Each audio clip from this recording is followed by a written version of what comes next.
The city of Seattle is cracking down on street racing. City leaders are considering legislation that would increase penalties for people involved in these types of events. King 5's Connor Board is live in Seattle tonight. Connor, these events are pretty frequent.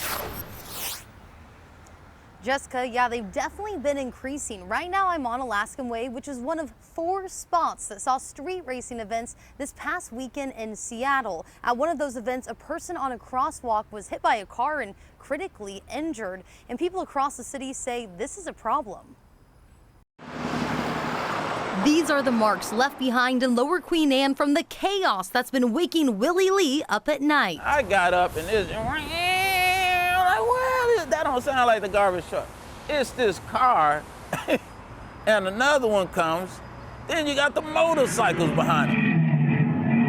He says street racing happens frequently in his neighborhood. This video showing a large intersection takeover in May. I'm like, man, come on, people gotta sleep. He says the city needs to take action. You gotta come up with some penalties to stop this stuff. We have had people that have been pedestrians that have been hurt.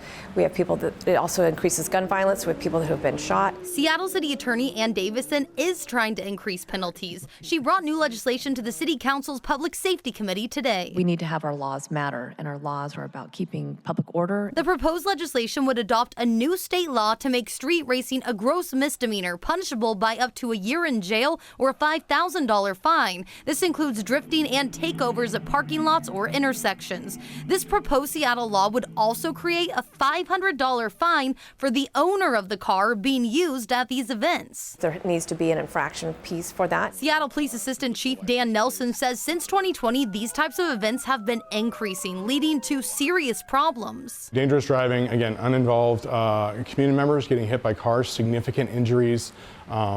It's completely unacceptable in our city. While Willie's neighborhood is quiet for now, he says if something doesn't get done, that won't last for long. If we don't stiffen the penalties around here, they're gonna keep doing it. The Seattle City Council Public Safety Committee is expected to vote on this legislation on July 9th, and then it would go to the full council. Jessica.